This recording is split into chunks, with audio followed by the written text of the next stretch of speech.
that sound? Excellent. All right, thank you everyone. This is our NetSmarts, LifeSmartz panel for 2016. It's nice to see some familiar faces from last year, maybe.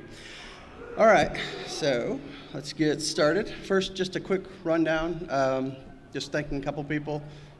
Thank you clearly to Ms. Bonnie Zackerly, Ms. Lauren Faust, without whom none of us would be here.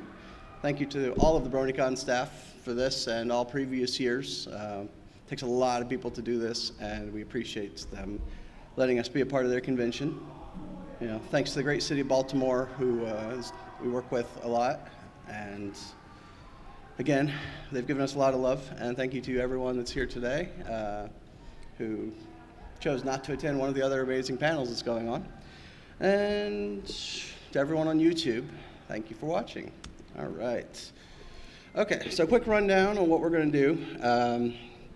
We did a NetSmarts, LifeSmartz presentation last year, so we're going to try to not rehash the same material that we did then. If you missed that one, it's available on YouTube, BronyCon channel. Check it out. All right, this is going to be a high-level safety presentation. It's going to be just not a deep dive in any one particular area. That's intentional. We just want to give people an idea of what things they might not know that they don't know.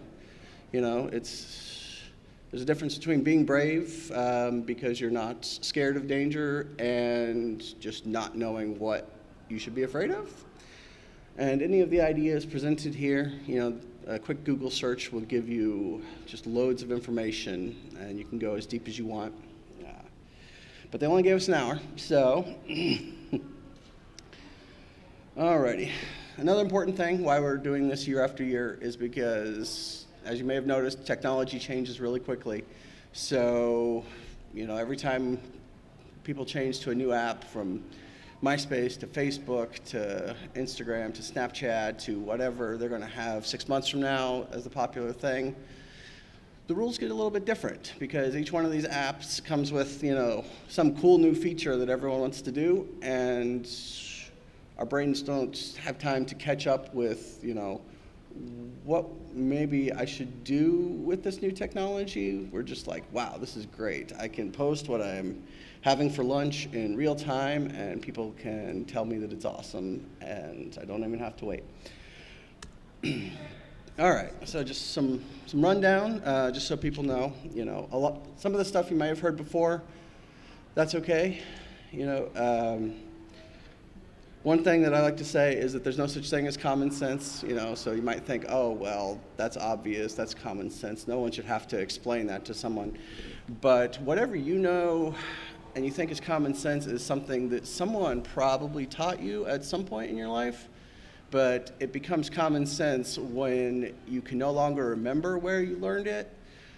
But for an example, you probably wouldn't know not to touch a hot stove if someone didn't tell you or you didn't attempt it yourself. So you think, well, that's common sense, and it's not. You're not born at knowing that. And especially with all these technological-based threats out there, none of those are common sense.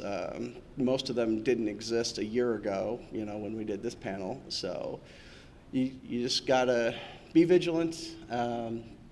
Do Google searches just to find out. Oh well, it's been 6 months. Has my favorite social media site changed their privacy settings as they like to do? Every couple months.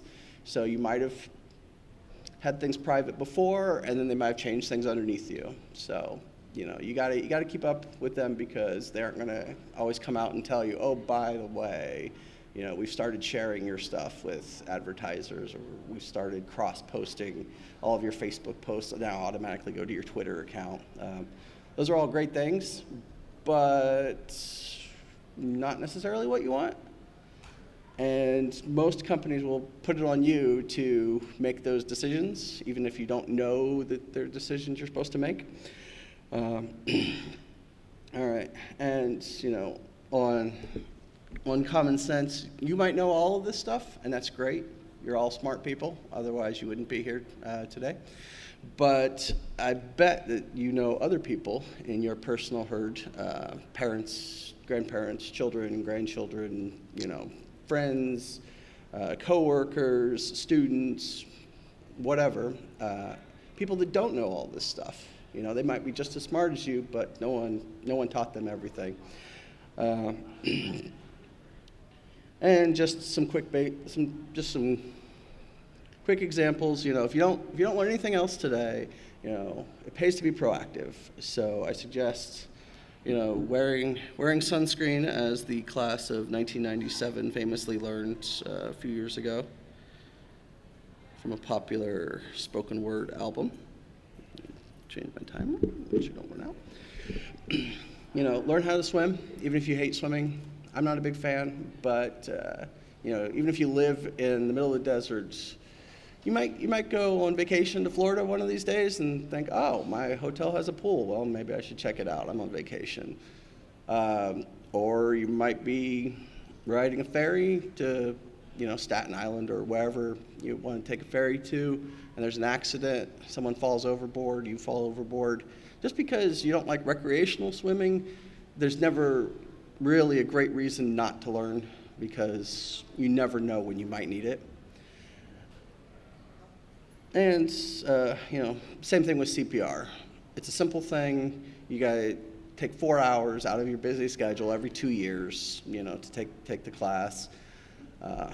But if you use it once, if you save one person's life with it, then I think that would be worth all the time that you spent in those classes. I am certified for CPR. I've taken the class many times. I have never had to use it. And, I hope that I never do.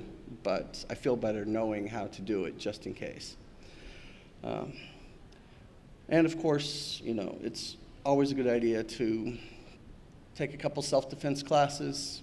We think, well, only women need self-defense classes. No one's going to attack, a guy like me. I'm 6 feet tall. But if I was walking down the street and a bad guy thought that I was worth his time, yeah, he'd try to jump me, mug me. Everyone could use some self-defense classes, just because you never know. All right, moving on. So the tricky thing about safety is that it's not the same for everyone, right? We all get to decide what risks we're willing to take because we want the reward, and what risks are just not worth it. And there's different types of risk. So, you've got physical risks, like some people want to climb Mount Everest. I have no desire to do that personally, but if you want to, that's great. You're assuming that risk, so hopefully you've done your research and you've decided, the reward is worth it. You've got emotional risks, social risks, financial risks. Someone that might have no problem climbing mountains might not be willing to put their credit card number online to do online shopping because that risk isn't worth it to them. And that's okay. We all get to make those choices, and the trick with that is that means that there's no one way to teach someone everything they need to know about how to stay safe, right? Because everyone's different. You've got different situations. So the idea is to try to give people enough information that they can try to connect the dots. So you won't be able to learn a rule for every situation, like this is how to keep yourself safe in New York City, but this is how to keep yourself safe in Baltimore, and this is how to keep yourself safe in Moscow. You could take the time to do research on each individual possible scenario, but it's in your best interest to try to generalize the ideas. So everyone's been told, don't mine at night, right? Great advice. It's a risky thing to do, but there's a lot of assumptions there. If you're a beginner and you don't have any weapons, then certainly don't mine at night. If you've got diamond armor and a diamond sword, then go ahead and mine at night. You've mitigated your risk. or if you are playing on peaceful mode, then the time of day doesn't matter. So you don't have absolute rules there. And that's where it takes a little bit of creativity on your part. All right, moving on. All right, environment, situational awareness. So one of the things that humans do best and love to do is to be distracted. I mean, that's why we're all here, right? Is we came here to be distracted for 3 days of insanity, and that's great. But the problem with that is that distractions are what the bad guys love, because if you're distracted, then they can take advantage of that. And just to use a convention as an example, there's a couple things that, a patient criminal would know without having to do much work. They would know in advance where it's going to be, what days it's going to be, roughly how many people are going to be there. They can look up pictures to see, how insane is the vendor hall going to be. They know that people are going to be carrying way more cash than they normally do in their daily lives because, you got to have a lot of cash. So we've got a combination of a lot of people, chaos, people being distracted by all the crazy stuff that's going on, and they're carrying a lot of cash. That's a perfect recipe for, a criminal that wants to, steal some money or rip people off, etc. And that's why you'll see, so much security staff. You've got the convention staff, you've got the convention center security forces, you've got Baltimore PD, outside the convention center. I'm not personally familiar with, their operations, and that's the way it should be, right? Is because the less of that information that's out of their hands, the less that the wrong people might be able to find out. So, I appreciate all the security staff working in the shadows, keeping us all safe here. Wouldn't want to come here without it. But at the same time, we've got this idea that there are safe places and there are unsafe places, and so our behavior changes. So when you walk outside those doors and you're on the streets of Baltimore, a lot of people will think, okay, now I need to pay attention. There might be, bad people around. I got to be suspicious of everyone, But then once you step through the doors, suddenly it's like, oh, okay, everything's safe here. And so our behavior changes depending on where we are. And sometimes that's okay, and sometimes that can go terribly wrong, and you see it time and again where, whether it's, students becoming victims of bad people that work at their school, or, other situations where there's a trust environment and someone betrays that trust. You have to be willing to accept that just because a place seems safe, that doesn't mean that you should necessarily just give up your vigilance and assume that it's someone else's responsibility to keep you safe there, right? We all work together and we all stay safer. Yep. Yeah. Attention, your eyes are your biggest sensory input. People love texting. Maybe you've bumped into a couple people in the hallways so far that were, you were texting, maybe they were texting, and people are crashing into each other. The problem with that is, one, you don't see what's going on around you, but other people can see from a distance that you don't see what's going on around you, right? So if you're in here, and you're texting, there's, you might trip over something. But if you're walking down the street at midnight, the glow of your screen will give you away from, 2 blocks away to someone that might be watching you. And you are completely cut off, from what's going on around you. So that's a double risk, because other people can see that you're not paying attention. Yeah, so texting, be careful with it. Your eyes are the most important way of staying safe. And another big example that we see a lot about where someone's environment changes their behavior is when people are pumping gas, right? You get out, you slide your card, you type in your PIN, and you pump your gas, and normally, you'll be talking to someone else, you'll be doing something, you won't even think about what you're doing with the machine because it's a gas pump, right? Like, there's no cash in there, there's no risk, right? But the same person, you go to an ATM and, they're all looking around and they're covering up the keypad and stuff, making sure no one watches them. But really, to a criminal, there's really no difference between an ATM and a gas pump, except that gas pumps are easier for them to break into, so they make a much more enticing target. Because most people won't even cover when they're typing in their PIN, and so all they have to do is use a 3D printer, print a little replica of the plastic piece, that you slide your card into. They've got a little computer reader that reads the card of everyone that swipes it into that gas pump. And they can either have a chip in the keyboard, or they can have a camera somewhere that just watches your PIN when you type it in. Personally, I suggest when you pay for gas with a debit card, hit the credit button. Usually all they're going to ask you for is your zip code. And if a bad guy has stolen the information on your cards, they have your name and they have your card number, it is really easy to find someone's zip code online. There's public documents all over the place that have that. So you're not really giving up anything that they wouldn't already be able to get.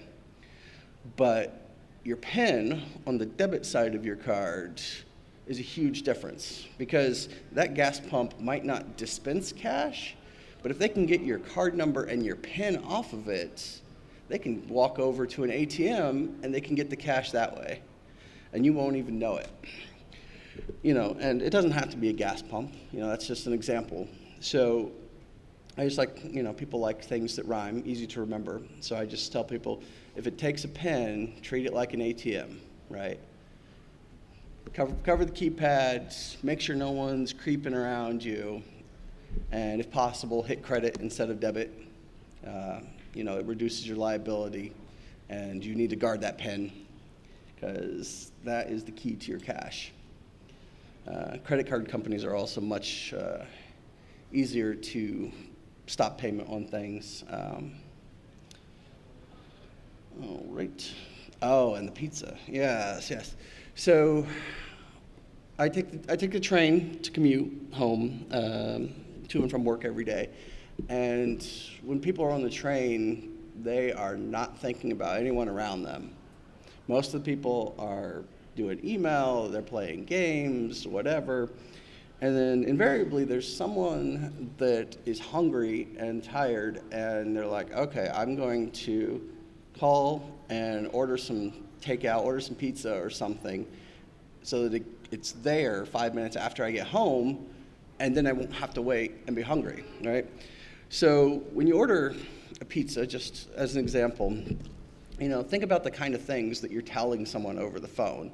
You're usually giving them your first and last name, you're giving them your home address, you're giving them your phone number, your credit card number.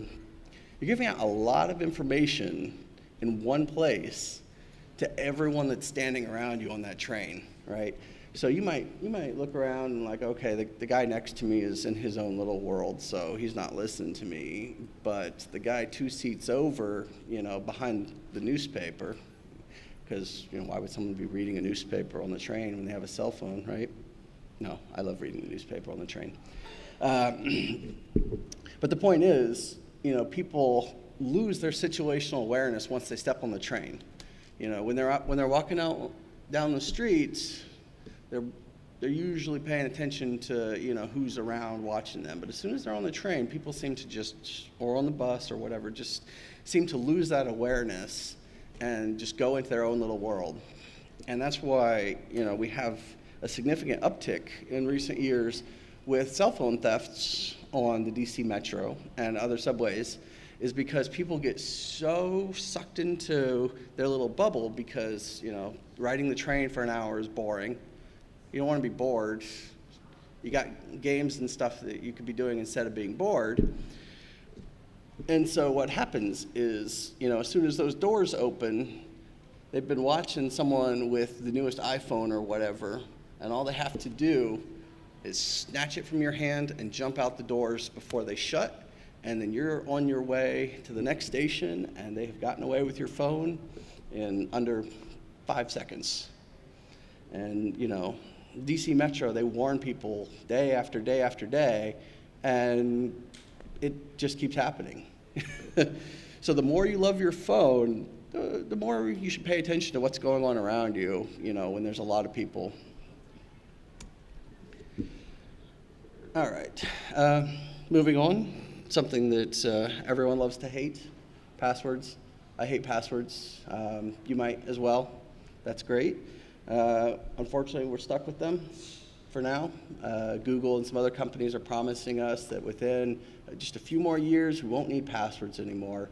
They're talking about, we'll have facial recognition, or we'll have retina scanning, or we'll have talking about the thing where you'll type and then they'll decide whether the way that you type is you typing or someone else typing. There's a lot of great ideas, but, I'll see them when I believe them, right? So for now, when it comes to passwords, we have a big problem year after year after year that affects so many millions of people that we just got to keep repeating it, right? Don't use passwords like 1, 2, 3, 4, 5, 6, 7, 8. That was, it's one of the top 10 most common passwords that are reported every time there's a major data breach. I mean, there was a theft of millions of passwords from LinkedIn recently. There was a theft of millions of passwords. I think from Twitter a while back. A lot of sites. And the security teams like to publish reports when that happens, when they analyze the data that was stolen and leaked. And they always like to do, a top list of the most common passwords. And every year, it's essentially the same, And you'd think, again and again and again, eventually people would start to take notice. And what's happened recently is some companies have started adding these most common passwords to their password rules, and they won't let you pick one of these common passwords anymore for their site. So good for them, helping people help themselves. But string of numbers, the word password, the phrase "let me in," which is apparently very popular. You think you're going to be cool and you're going to use password, but you're going to substitute some letters for some symbols so people won't be able to guess it. Yeah, millions of people use these passwords. You may have heard recently that a guy named Mark Zuckerberg, CEO of Facebook, you might know him. He had his password stolen during, I believe, the LinkedIn breach, and the bad guys tried that password on a bunch of sites and ended up posting fake posts under his account on Instagram and Twitter and Pinterest, so you need to work on your Pinterest security. Fortunately, the stock market didn't crash, so he clearly didn't use the same terrible password for all of the sites, just several of his social media sites. But the point is, even someone that you would think would know better, a billionaire executive of a major internet company, anyone can fall into the same bad habits, right? And so if you use a terrible password, don't feel bad. It's always a good time to change. You're not the only one that does it, but go ahead and change it. Now, speaking of passwords in your phones, One terrible, terrible recent phenomenon that we've been seeing in the wonderful world of technology and convenience is that most apps will let you save your password so that when you're using your phone, you can post things to Facebook or Twitter or log in to your bank account or whatever accounts, and they'll save you your password so that you can just click on the app and use it. And that is driving the worst possible behaviors, because if an app can sign you in automatically without asking you for your password every time, and you don't have a password on the lock screen of your phone, then you essentially don't have a password to anything. Because if someone gets your phone and you don't even have a password to lock the phone, then someone with your phone can get in and access whatever apps you're signed into, right? So it's just layer upon layer. So if you want the convenience of just clicking an app and using it instantly, that's great. But make sure that you have a password to unlock the phone itself. Don't use the default 4 numeric digit passcode option that most phones will default to. Usually they will have an advanced option that lets you pick a longer password to unlock your phone. But the point is, these things are all connected now. So, same thing with your computer, right? So Google Chrome and Microsoft Edge, formerly Internet Explorer, and Firefox and Safari, all these browsers know that people love convenience, so they will offer to remember all of your passwords for you so that you never have to log in, to any websites, because your browser will do it for you. Well, that's great, but that also means if you don't have a strong password on, say, your laptop or your tablet or whatever, and someone can get access to your machine, now they've got access to every site that you've told your browser to remember your credentials for. So convenience is great, but at some point along the line, you need to have a locked door, right? If you have everything unlocked, it just doesn't end well. And it's just going to get worse. Tech companies, one of their driving forces of popularity that gets people to buy and use their stuff is how can it make it more convenient for you, right? So that you don't have to do these inconvenient things. And sometimes it pays to be inconvenienced a little bit, so just weigh the risk. What's the inconvenience to you to sign into Facebook every time you want to use it, compared to what's the risk if someone gets access to your account, All right, and of course, don't use the same password on different sites. I know that's something that everyone loves to do. My previous panel from 2015, if you want to learn more about coming up with good passwords, go ahead and watch that on YouTube. There's a whole section on that, but just to move on with new material. All right, security questions. Every site will give you a chance to put in security questions so that when you forget your password, there's an easy way to retrieve it. And this is another popular way that bad guys like to steal passwords now, is they'll go on, they don't know your password, they'll click security question, and then a lot of the most popular security questions on the drop-downs on most sites will be things like, what's your pet's name, what model of car do you drive, etc.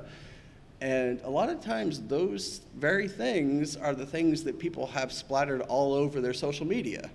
So if there's something that I can learn about you from Facebook or a Google search, that should not be your security question, because it's not very secure. In fact, because they're just security questions, they're just something for you to respond to if you forget your password, it is perfectly okay to give a fake answer, right? So if a site asks you, a security question, who is the best pony? You don't put Trixie, right? Because obviously, so you might say Twist. It's not true. Maybe it's true. Okay. But the point is something that someone wouldn't be able to guess about you. You know, if they ask what model of car you drive, you know, feel free to dream. You could say, I drive a Porsche, you know. The site's not going to care. No one's going to read that. Just something that you can remember and someone can't find out about you. All right, the big one, the biggest thing probably of the whole presentation today is that anything that you post or share or email or text or whatever word you want to use online, any electronic form, if it's something that you don't want to get out, you don't want your parents to see, your grandchildren to see, then don't share it.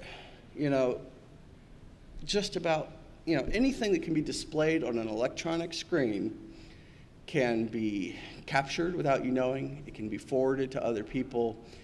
Essentially, it can become public.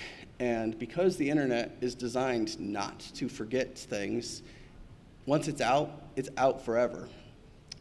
So, you know, you might think, oh, well, Snapchat deletes things as soon as someone reads them. Well, okay, maybe they do. There's some questions, but the point is, it doesn't stop someone from using their phone's hardware, you know, pushing the button combination to grab a picture of the screen. So even if the software deletes things after someone views it, that won't stop them from capturing it. And once they've captured it, I mean, they can do whatever they want, and you will never know that they saved that snap forever or that they shared it with anyone. And this becomes a huge problem when people, you know, you have someone, maybe you like them a lot, they're your boyfriend, your girlfriend, maybe you've met them in real life, maybe you haven't, but at some point people get tempted to share some naughty pictures and videos of themselves, thinking that this person is going to love me forever and I can trust them and they're not going to do anything. Well, let's just say that a couple of weeks ago in DC, we had a 17-year-old DC public school student and his girlfriend in Maryland. They were both 17, and they broke up. And so he had his revenge by posting all of the explicit photos and videos that she had sent him over the previous months and years all over her social media. Because that's the great thing. If someone wants to get revenge, is a social media site is intended to make things available to your friends and your friends of friends. So if someone has something on you and they suddenly want to get back at you for something, they can spread it around the world in a matter of minutes. And by the time you find out, it is too late. So, you know, the point is, I don't care how much you trust someone, just resist the temptation. Don't send them anything that you wouldn't want to get out, because there is a very real chance that at some point in the future, it's going to get out, you know. That's just the way people are. So don't put yourself in that position. All right, and here's a perfect example. This picture was donated with permission from a deviant artist. I believe his handle is The Cow Goes Moo. And this picture right here is called Friendship Insurance. And so the story attached to it was Diamond Tiara had found out that her best, only friend, Silver Spoon, had started having other friends that she was hanging out with. And Diamond Tiara, being a bit controlling and sort of evil at this point, this was before her wonderful reformation, decided that she needed some friendship insurance from her best friend. So the story is that she said, okay, well, you're going to let me take some incriminating photographs of you just in case, you know, you try to stop being my friend in the future. And you know, that's the way it always starts. It always starts with something small that will just snowball over time. And you'll notice, you know, Silver doesn't look too happy about it. So she knows it's a bad idea, but she's still going along with it. And the point is, it doesn't matter why you're doing it. It's not a good idea. All right. So, social media, great stuff. You know, a lot of fun, a lot of cool things you can do with it. Incredible amount of risk, you know, because we're so seduced by all the neat stuff that our new apps and our new favorite sites can do that we don't really think a whole lot. And so someone sends you a friend request and you're like, did I go to school with that person 20 years ago? They sent me a friend request, but I don't exactly recall their name, but okay, you know. Or maybe you do recognize them, and you just click accept, you know. You want to have as many friends as possible on your social media. And the problem there is that anyone can pretend to be anyone on the internet. You know, there is no central database that I know of, and you know, I work for the government, so I'm sure if it existed, then I would know about it. There is no one way to verify that someone is who they claim to be when they're setting up that account, you know. So if I wanted, I could create a Facebook page under your name, grab a couple of your real comments, post them onto my fake page to get people, you know, to believe that I am you. And then once I've got a couple friends requests, then I can start posting, you know, malicious things that they'll believe are from you, you know. And you can complain, you can have that site shut down, but that's not gonna stop anyone from doing it again. Think about how easy it was to set up your account on any given site or app, and just imagine how easy it is for a bad guy to do the same thing, you know. So just be careful, you know. If someone sends you a friend request and you're not exactly sure that you know them, or you already have them as your friend and now you're getting another friend request from a person with the same name, you know, those should be red flags. So if you get a friend request and you're not sure it's really from the real person, you know, give them a call, text them and say, hey, did you send me this link? And if they say no, then, you know, don't click accept. And that is a very big problem right now, because people, you know, they just want to click accept. They want to share everything that's going on, and so we don't think about it. Whereas in real life, you know, we were more suspicious of people, and are they who they claim to be? You know, I'm wearing a cool shirt that implies that I am who I claim to be, but, you know, I also have identification because I could be anyone claiming to be me. You know, when you create an email address, guess what? You know, they don't ask you to verify that you really are the person whose name is going on that email address. And even if they were, I don't know if anyone's ever gotten, you know, a spam email that claims that it's from themselves. I've had that pop up a couple times where they just harvest email addresses from some advertiser's database or whatever, and then they start using those to send out spam messages. It's like, I don't recall sending this message to myself. Well, that's the problem, is besides it being so easy to make fake email addresses, email was never designed to be secure, you know, going all the way back to the 1960s.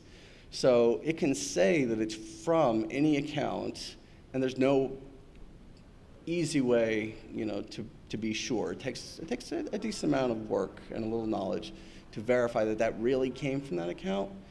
And it's even worse because the account that's displayed on your email might not be the account that it really came from.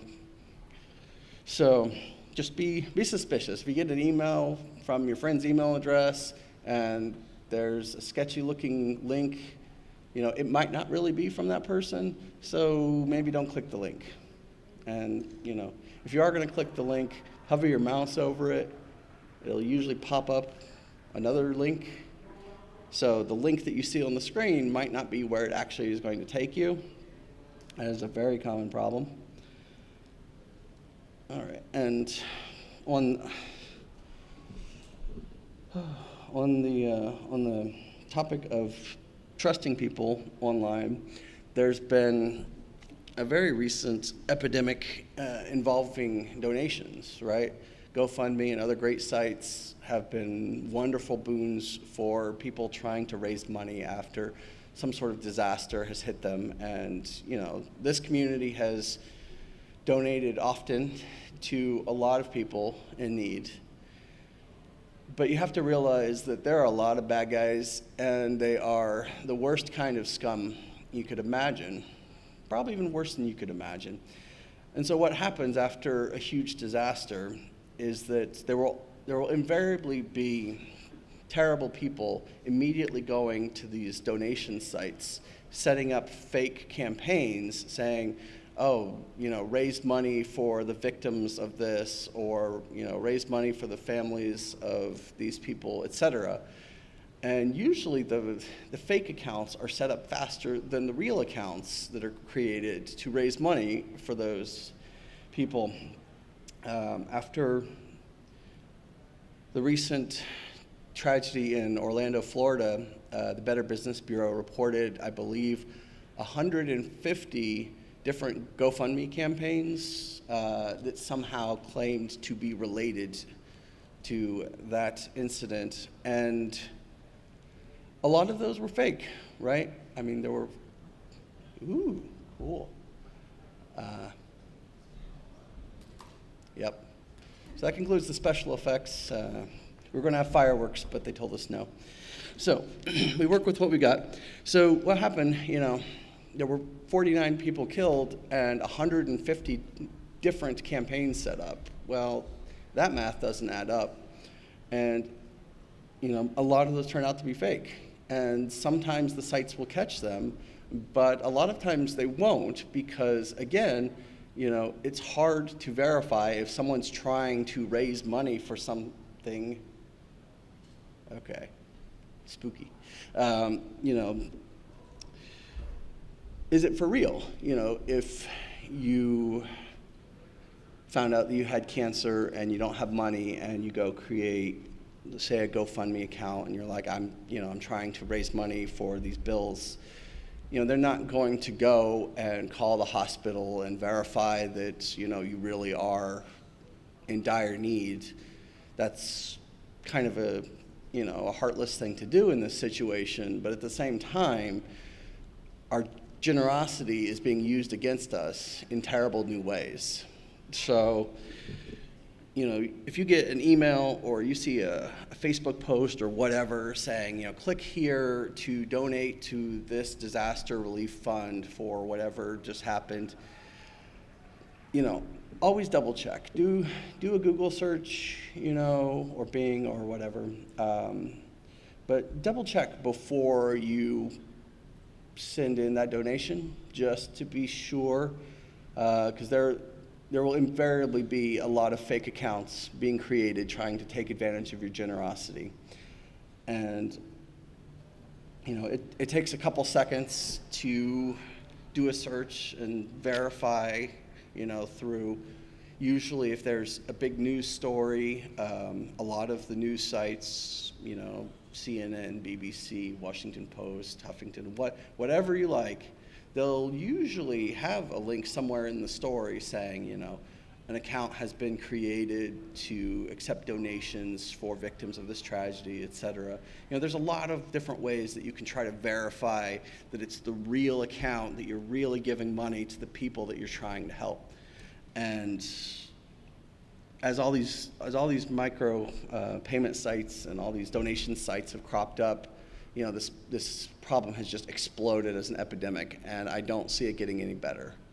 So, you're gonna feel emotional when you see that. You're gonna see a picture pop up on your Facebook and a plea to, click this link and donate. And the bad guys they want an emotional response, because if something makes you angry, if something makes you sad just by seeing a picture, it's much more likely that you're going to click that link, you're going to do something because you want to help people, you want to do something, and you don't stop and think. And that's exactly what they're counting on. I used an example last year about a fake news story about a horrible accident at Universal Studios that supposedly happened last July, and it exploded across Facebook particularly. And all it took was, people all saying, oh, well, make sure to share this, reblog it, etc. And all it took was a single search, and the first response that came up was an article from the Orlando Sentinel, who, being based in Orlando, would probably know if something horrible had happened at Universal Orlando. An article saying, do not forward this link that's going around. This is a fake story. It's why you're not seeing it popping up on the major news networks. You're only seeing this one link that's going around.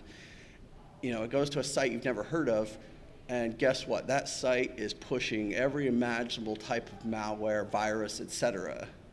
Because people see that and they're like, oh my God, all those people, I'm just going to share that so other people know what happened. And then, that's how these things spread. So before you share something that is so incredible, so hard to believe, if it's hard to believe, then maybe you should double check, because maybe you shouldn't believe it. All right, moving on. We've got a lot of great ways to communicate now. And what I recommend is that you try to use those together. So multiple ways of communicating can, improve your security. They can certainly keep you safer. They're transmitted in different ways. If there's an emergency, your phone is dying, don't try to call someone to say my phone is dying. Send them a text or an email, because after your phone is dead, if they haven't gotten the message yet, it'll still be waiting for them because it's already on a server somewhere. So, think about your different options. If you're sending someone a password-protected file because you want to be safe, don't send them a password in a separate email from the same account. Text them a password, call them and tell them the password. Use a different method separate from that email account. Makes a big difference. All right, so we need to speed up a little bit. All right, so social media, there's a lot of sites to choose from, and people bounce around often. Maybe you have a MySpace page floating around somewhere, Friendster, High Five, whatever. Lots of great sites that used to be popular and now not so much. All those abandoned accounts still have information about you and can usually still be found pretty easily. And on a related note, just every single tweet or every single post that you make individually, might seem harmless, but when you aggregate them all together, it might be possible you might not realize how much of a picture that someone can get about you. So for example, here's like 100 different screenshots of different events. There's a little bit of pattern, but not much. But if we zoom out a little bit and we get more individual posts, now you're starting to get a clearer picture of this person. And, so each individual thing doesn't add up to a lot, but taking enough of them together, you can get an amazing picture of someone, and not usually in a good way. All right, you may have heard this story. In 2010, Adam Savage, very smart guy, Mythbusters back in the day, posted a picture to Twitter of his car with the tagline, "Off to work," and he didn't realize that his phone by default was tagging all the pictures with his GPS coordinates. So now with this single post, people know, one, that he was leaving his house, two, where his house was because the GPS coordinates were attached to the image, and they know what car he drives. So now they can, they can sit in front of his house and wait till he leaves for work and do whatever they want, knowing that he's not there. So, one little tweet might seem innocent. Oh, I just posted a picture. It's nothing big deal. Oh, I was just saying, all right, I'm heading to a convention now. I'll be back in a couple days. Like, well, that might be worth more to someone than you might think. All right, public internet. A big problem with public Wi-Fi, you'll see it at Starbucks, you'll see it all over the place. Google, AT&T, Comcast, everyone wants to have public Wi-Fi available. One of the biggest problems with that is that it's very easy to set up a fake Wi-Fi hub and claim that it is one of those companies that people trust without thinking about it. And so you might be sitting at Starbucks and say, okay, there's my AT&T Wi-Fi that I usually use, only now it's a guy sitting in a car in the parking lot who's created a fake Wi-Fi hub that says Starbucks, and so you just logged into it thinking that it was the real one. And it's a really hard problem to deal with because, you can't stop people from making fake things. So for now, just be very careful what you do when you're using public Wi-Fi. Don't log into any bank sites or anything that you might want to lose. All right. Another common thing right now, USB. Lots of places have chargers where you can plug in your phone without needing an adapter. That's great, except if you think about the port on your phone, it has it both syncs your data and provides power to your phone with one convenient port, which is, wonderful, except that when you're plugging it into a public USB port to charge up your phone and you don't know who installed that port, it could be sucking the data off your phone. They could be capturing all the information and you think that you're just drawing power from them. So, I recommend you can buy power cables that are designed just to transmit power. They're missing the data pins, so there's no physical connection by which that they can grab the data from your phone. I personally carry a USB battery, so I can plug this in to a public port and charge this up and then use this to charge up my phone, and now there's no physical connection between me and someone that might be trying to steal my data. And I don't know if anyone's seen it, but if you like prettier USB batteries, the one on the right used to be available from Target. I don't know if it's still around. All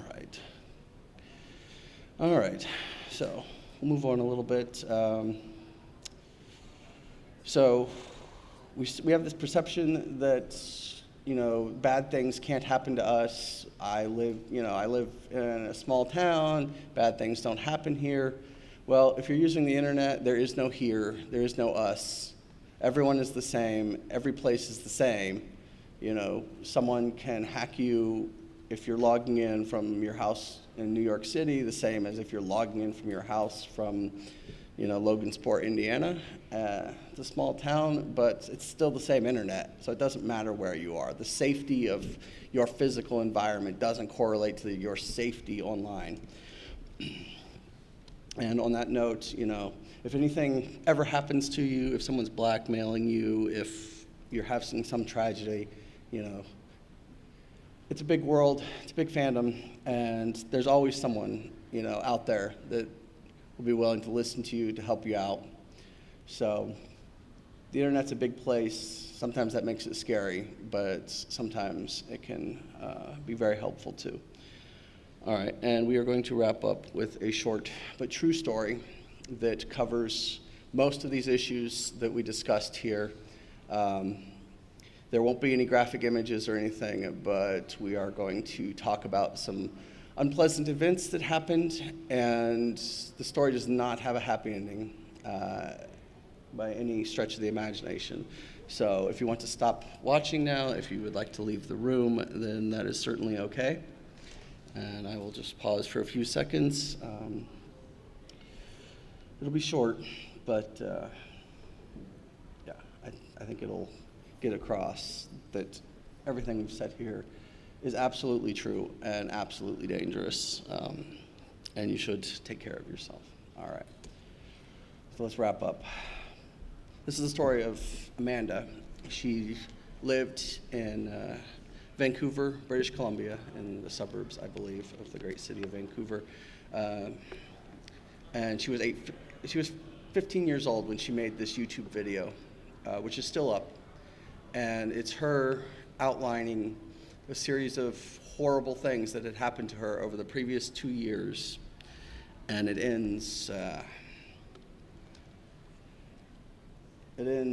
with her saying goodbye. And so what happened was she was 12 years old, and she was, having fun on the internet. She had a webcam, she had internet access, so she was going on all these sites with her friends and, meeting cool people online. And so she met this guy, online, who claimed that he was, a teenager, roughly her age. And so he tried to, like, oh, well, you want to be my girlfriend, etc. And he groomed her for about a year before he finally tricked her into taking off her shirt while she was on, sending him some pictures and video. And that one mistake was enough. So he started harassing her to do worse and worse things on video so that he could record it. And she said no. And she was 13 at this point. She then found out, unfortunately, she was woken up by the police a few weeks later, that he had distributed this picture of her topless, 13 years old, to all of the students at her school. She was terribly bullied. She was harassed online. She was physically abused by classmates. She was, people said horrible things about her, to the point where her family actually changed schools and moved because there was no way to get away from him. And that worked for a couple months, but then this guy made a fake Facebook account because he found out what school she had moved to, and he got some kids in that school. He said, oh, well, I'm going to be transferring to your school, could you friend me, and again, he got enough connections that he spread that picture throughout her new school, and it happened again. And again, they moved to a third school, and he found her, and he distributed that picture. He created a fake Facebook account under her name, which indistinguishable from the real one, except the header image was her topless picture. This time, the abuse got so bad that she was severely beaten by many classmates after school, and her father found her just lying in a ditch, bloody. She had just given up. He took her home. They went to the hospital. They went home. She attempted to kill herself by drinking bleach. He rushed her. Her family rushed her to the hospital. They were able to save her, but people found out, and so now her horrible classmates were not just bullying her about her naked picture.